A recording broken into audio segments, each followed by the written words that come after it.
Stand ಅಲ್ಲಿ ಇರ್ತೀನಿ.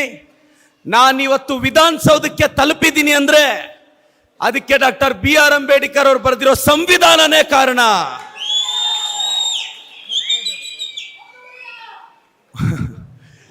ಮೊದಲನೇದಾಗಿ ನಾನೊಂದು 6 ರಿಂದ 8 ನಿಮಿಷ ನಾನು ಹೆಂಗ ಗೆದ್ದೆ, ನನಗೆ ಹೆಂಗ್ ಸೀಟ್ ಆಯ್ತು ಅಂತ ನಾನು ಹೇಳ್ಬಿಡ್ತೀನಿ. ಸೊ ಯಾರು ನನ್ನ ಹಿಂದಿರೋರು ಇಲ್ಲಿರೋರು ಯಾರು ದಯವಿಟ್ಟು ಒಂದು 8 ನಿಮಿಷ ಮಾತಾಡ್ಬಿಡಿ. ಥಾಟ್ಸ್ ಬ್ರೇಕ್ ಆದ್ರೆ ಮಾತಾಡಕ್ಕಾಗಲ್ಲ. ನನಗೆ ಇದೇ ಸ್ಟೇಜ್ ಅಲ್ಲಿ 2-3 ತಿಂಗಳಿಂದ ಒಂದು ಕಾರ್ಯಕ್ರಮ ಮಾಡಿದಾಗ, ಕೈವಾರ್ ಜಯಂತಿಯಲ್ಲಿ ಸ್ಕಾಲರ್ಶಿಪ್ ಕೊಟ್ಟಾಗ ಪ್ರಮಾಣವಾಗೂ ನನಗೆ ಗೊತ್ತಿಲ್ಲ ನಾನು MLA ಆಗ್ತೀನಿ ಅಂತ. ನನಗೆ ಆಸೆನೂ ಇರಲಿಲ್ಲ. ನನ್ನ ಪಾಡಿಗೆ ನಾನಿದ್ದೆ. 2.5 ತಿಂಗಳಿಂದನೋ 3 ತಿಂಗಳಿಂದ ಚಿಕ್ಕಬಳ್ಳಾಪುರಕ್ಕೆ ಒಂದು ಕೋರ್ಟ್ ಕೇಸಿಗೆ ಬಂದಾಗ ಕೆಲವರು ಕಾಂಗ್ರೆಸ್ ಮುಖಂಡರನ್ನ ಅವತ್ತು ಕೇಳಿದೆ, ಒಳ್ಳೆ MLA ಕ್ಯಾಂಡಿಡೇಟ್ನ ಕೊಡಿ ಸಾರ್, ಗೆಲ್ಸ್ಕೊಂಡ್ ಬರ್ತೀವಿ ಅಂತ. ನಾನೇ ಕೇಳಿದ್ದೆ, ನನಗೆ ಗೊತ್ತಿಲ್ಲ. ನನ್ನ ಪಾಡಿಗೆ ನಾನಿದ್ದೆ. ಯಾರು ಅಭ್ಯರ್ಥಿ ಯಾರು ಅಂತ ನಾನಿದ್ದೆ.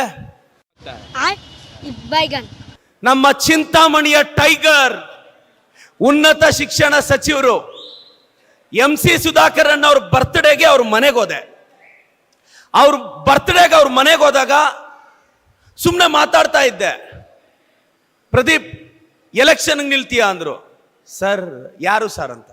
ನೀನೇ ನೋಡೋ, ತುಂಬಾ ರಾಜಕೀಯ ಗೊತ್ತಿರೋರು ಸುಧಾಕರನ್ ಸೋಲ್ಸಕ್ಕಾಗಲ್ಲ, ಏನು ಗೊತ್ತಿಲ್ಲದೆ ಹೋದ್ರೆ ಸೋಲ್ಸ್ಬಿಡ್ಬೋದು ಅಂತ. ಈ ಬಡತವಿಂದ ದೇಶ ಉದ್ಧಾರ ಆಯ್ತದ. ಯಾಕೆಂದ್ರೆ ತುಂಬಾ ಗೊತ್ತಿದ್ರೆ ಏನೇನೋ ಪ್ಲಾನ್ಗಳು ಹಾಕೊಂಡು ಸೋತೋಗ್ಬಿಡ್ತಾರೆ. ಸುಧಾಕರನ್ ಅವ್ರು ಅವತ್ತು ಅದೇ ಅಂದಿದ್ದು, ನಿನಗೇನು ಗೊತ್ತಿಲ್ಲ, ಸುಮ್ಮನೆ ಹೋಗಿ ನಿಂತ್ಕೊ, ನೀನ್ ಗೆಲ್ತೀಯ ಅಂತ. ಸರ್ ಹೇಳ್ತಾ ಇದ್ದಾರೆ, 6 ಸರ್ವೆ ರಿಪೋರ್ಟ್ಗಳು ಹೇಳಿದೆ ಚಿಕ್ಕಬಳ್ಳಾಪುರದಲ್ಲಿ ಅವರೇ ಗೆಲ್ತಾರೆ ಅಂತ. ಏನ್ ಮಾಡೋದು ಸರ್ ಅಂತ.